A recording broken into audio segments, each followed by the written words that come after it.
Saudara yang dimuliakan Allah Subhanahu wa taala. Jadi Allah kasih kita pintu kebaikan macam-macam. Yang bisa masuk dari kanan, masuk dari kanan. Yang bisa masuk dari kiri, masuk dari kiri. Kalau kau bisa masuk dari kanan, dari pintu harta, seperti Abu Bakar Siddiq. Kalau mau masuk dari kiri, seperti Umar bin Khattab dengan kekuasaan. Ada pula yang dapat dua-duanya. Itulah yang ketiga, Utsman bin Affan. Utsman bin Affan dibunuh ketika sedang baca Quran.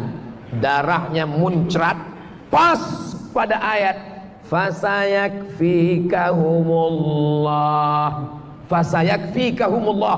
Allah sudah mencukupkan engkau wahai Utsman bin Affan. Cukup hartamu, cukup nikmatmu. Satu-satunya sahabat Nabi yang menikahi anak Nabi 2 orang, Utsman bin Affan. Makanya gelar dia Dzun Nurain. Dzu punya, Nurain 2 cahaya. Orang yang punya 2 cahaya. Dinikahinya anak perempuan Nabi, meninggal. Nikah dia dengan satu lagi, barulah ada. Apa maknanya? Utsman bin Affan lengkap semuanya. Hari ini adik-adik, bapak-bapak, ibu-ibu pergi umroh ke kota Madinah Al-Munawwarah, masih ada wakaf Utsman bin Affan mengalir sampai hari ini. Umurnya berapa? 1440 sekian tahun lamanya. Lagi-lagi Allah muliakan Utsman bin Affan karena memang kalau udah saya belokkan ke sedekah ini banyak pura-pura. Solawat Pak Ustaz. Solat Pak Ustaz. Sedekah. Utsman bin Affan itu kaya raya. Makanya ada suatu sumur. Dulu siapa yang punya sumur itulah orang yang paling hebat. Karena air mahal. Maka sumur ini punya orang kafir musyrik, orang Yahudi. Lalu kemudian siapa yang mau ambil air? Lalu kemudian Utsman bin Affan membeli. Berapa harga sumur itu? Namanya Bi'ru Raumah. Bi'ru Raumah, Bi'ru sumur Raumah. Dibeli Utsman bin Affan. Lalu kemudian dia berikan kepada umat Islam. Pakailah untuk kepentingan umat Islam. Maka wakaf Umar bin Khattab, wakaf Utsman bin Affan, tanahnya itu dijaga, diwarisi sampailah hari ini. Harta boleh ditinggalkan tapi akan habis dijual anak menantu. Kalau mau kekal abadi, itulah dia sistem wakaf dalam Islam. Wakaf 3, la yurasu, tak boleh diwariskan, wala yuhabu, tak boleh dihibahkan, wala yuba'u, tak boleh dijual.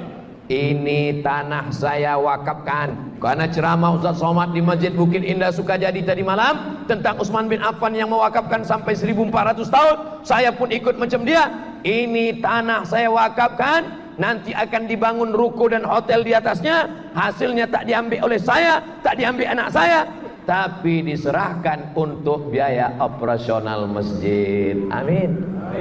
Lalu pengurus Masjid Bukit Indah pun ramai-ramai pergi ke kantor BPN, Badan Pertanahan Nasional. Pas dicek, rupanya tumpang tindih 5 orang punya tanah.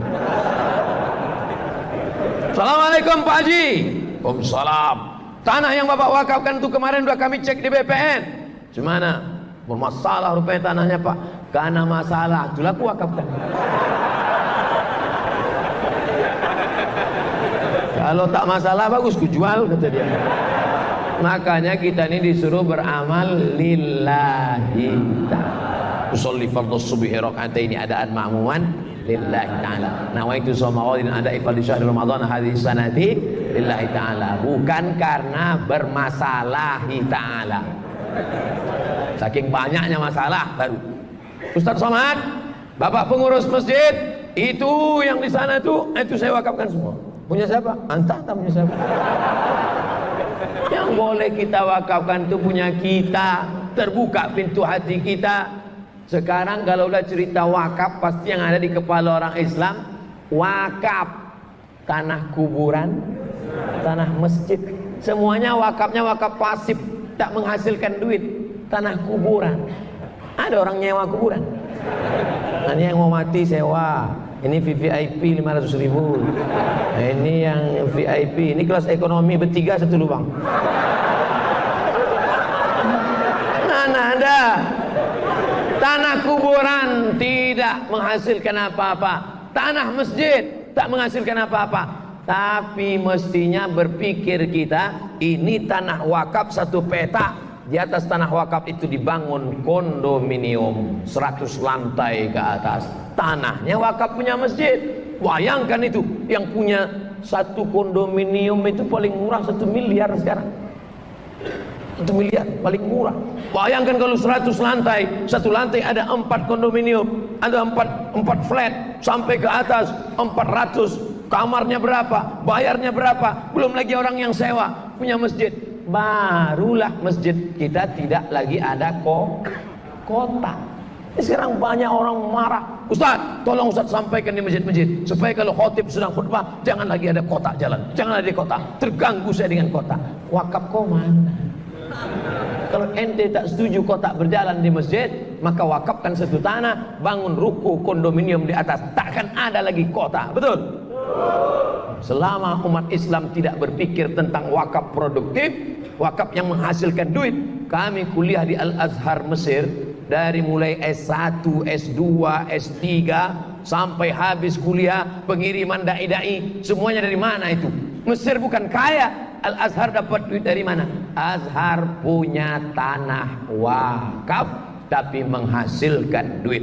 Oleh sebab itu bapak-bapak, ibu-ibu malam ini yang punya tanah wakaf, ikut sahabat ketiga Utsman bin Affan, maka wakafkanlah tanah. Tanah sejauh mata memandang, wakafkan. Ruko ada 3, ruko 1, ruko 2, ruko 3. Untuk apa banyak-banyak? Ini ruko saya 1, saya wakafkan ke Masjid Bukit Indah. Nih, setuju apa tak setuju? Yang bilang setuju yang punya ruko aja.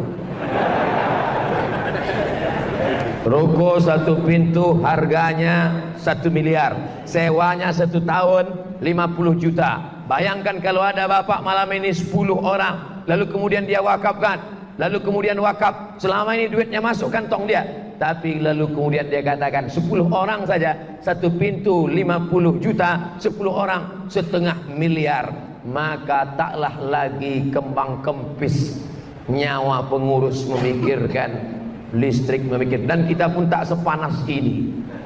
Kenapa? AC bisa dibuat banyak. Ini memang AC banyak, tapi tak hidup tak tidak.